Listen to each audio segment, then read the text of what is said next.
Unang Mga Hari, Kapitulo 22. Binalaan si Ahab. 3 taon nang walang labanan ng Israel at ang Syria. Ngunit sa 3 taon ay tumalaw sa hari ng Israel si Jehoshaphat na hari ng Juda.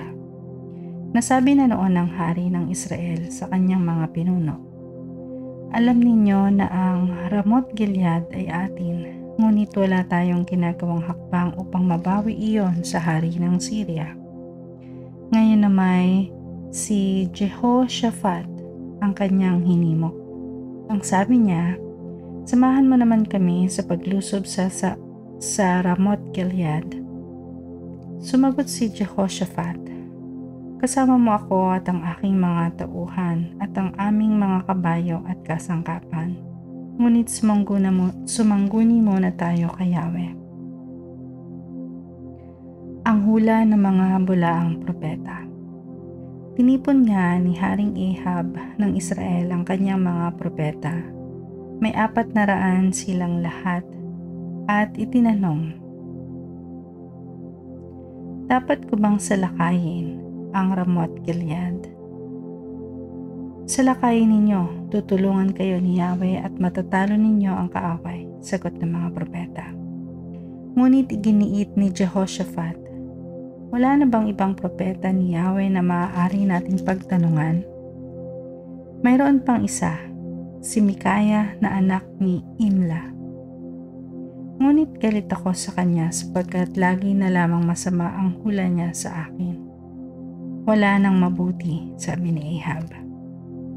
"Huwag kang magsalita ng ganyan, kapatid kong hari," tutol ni Jehoshaphat. Ipinatawag ng hari ng Israel ang isa niyang opisyal at inutusan, "Dalhin ninyo kaagad dito si Mikaya na anak ni Imla. Nasa isang giikan sa may pasukan ng Samaria ang hari ng Israel at si Jehoshaphat. Nakaupo silang dalawa sa kanya-kanyang trono at nakasuot ng damit hari. Samantala, nasa kanilang harapan ang mga propeta at sama-samang nanghuhula. Naglagay ng mga sungay na bakal si Zedekias na anak ni Kanaana. Tumayo at ganito ang sinabi kay Ahab, "Sa pamamagitan nito ay lilipulin ninyo ang mga taga-Syria." Ganoon din ang sinabi ng iba pang propeta. Sabi nila, "Mahal na hari, salakayin po ninyo ang Ramoth Gilead at matatalo ninyo sila. Magtatagumpay kayo sa tulong ni Yahweh." Ang pahayag ni Mikaya. Sinabi ng sugong pinapunta kay Mikaya, "Iisa ang sinasabi ng lahat ng mga propeta, magtatagumpay ang hari. Ganoon din ang sabihin mo." Sumagot si Mikaya, "Saksi si Yahweh ang Diyos na buhay. Kung ano ang sabihin niya sa akin, iyon din ang aking sasabihin." Pagdating niya sa harapan ng hari, siya'y tinanong, "Mikaya, sasalakayin ba namin ang Ramoth Gilead?" "Salakayin po ninyo at magwawagi kayo. Magtatagumpay kayo sa tulong ni Yahweh."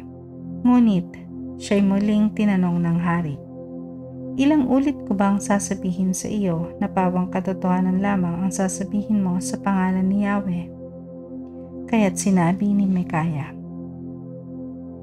"Nakita kong nagkawatak-watak ang hukbo ng Israel. Nagkalat sa kabundukan parang tupang walang pastol. Narinig kong sinabi ni Yahweh, sila'y walang tagapanguna, kaya't pauwiin na silang mapayapa." Kaya't sinabi ng hari ng Israel kay Jehoshaphat, "Di ba't sinabi ko na sa iyo na kailanmay hindi niya ako binigyan ng mabuting pahayag? Lagi na lang masama." Ngunit nagpatuloy si Mikaya, "Pakinggan ninyo si Yahweh. Nakita ko si Yahweh na nakaupo sa kanyang trono. Nasa kanyang harapan sa kaliwa at sa kanan ang buong hukbo ng langit." Nagtanong siya, "Sino ang hihikayat kay Ahab na salakayin ang Ramoth Gilead?" Kanya-kanyang sagot ang mga espiritu, Ngunit mayroong isang tumayo at nagsalita ng ganito, "Ako po ang hihikayat kay Ahab." "Sa paanong paraan?" tanong ni Yahweh. "Pupunta po ako roon at magiging espiritong sinungaling na magsasalita sa pamamagitan ng kanyang mga propeta," sagot ng espiritu. "Ikaw ang humikayat sa kanya at magtatagumpay ka," sabi ni Yahweh. At patuloy ni Mikaya, "Ngayon, nakikita mo kung paanong nagsalita ang espiritu ng kasinungalingan sa bibig ng iyong mga propeta. Ngunit si Yahweh ang nagtakda ng iyong kapahamakan." Nang marinig ito, lumapit si Zedekias at sinampal si Mikaya. Sabi niya, "Kailan ka pa nagkaroon ng karapatang magsalita sa ngalan ng espiritu ni Yahweh? Akala mo ba'y aalis siya sa akin?" Sumagot si Mikaya, "Malalaman mo ang sagot niyan pagdating ng araw na magtatago ka sa isang silid." Ipinag-utos ng hari, ibalik siya kay Amon, ang gobernador ng lungsod, at kay Prinsipe Joas. "Sabihin ninyo sa kanila na ibilanggo ang taong ito at huwag pakainin kundi tinapay at tubig hanggang sa aking maluwalhating pagbabalik."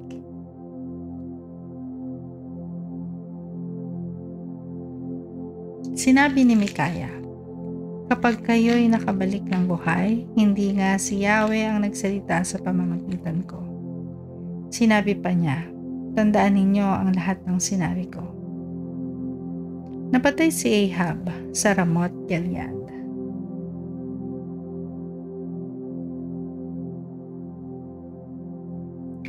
Pumunta nga sa Ramoth Gilead si Ahab, na hari ng Israel, at si Jehoshaphat, na hari ng Juda.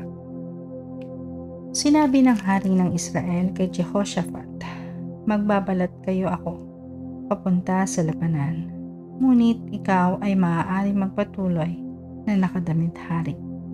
At nagbalat kayo nga ang hari ng Israel patungo sa labanan. Inuutos ng hari ng Syria sa mga pinuno ng mga kawal na sakay sa karawahe, "Huwag ninyong pag-abalahan ang kung sino-sino lamang. Ang hari ng Israel ang inyong harapin." Kaya't nang makita nila si Jehoshaphat, inakala nilang ito ang hari ng Israel at siyang hinabol. Ngunit pagsigaw niya ng kanyang sigaw pandigma, nakilala ng mga pinuno ng Syria na hindi siya ang hari ng Israel at hindi na nila itinuloy ang paghabol. Subalit may isang kawal na basta na lamang pumana at natamaan ang hari ng Israel. Tumusok ang palaso sa pagitan ng pinagdugtungan ng baluti sa dibdib.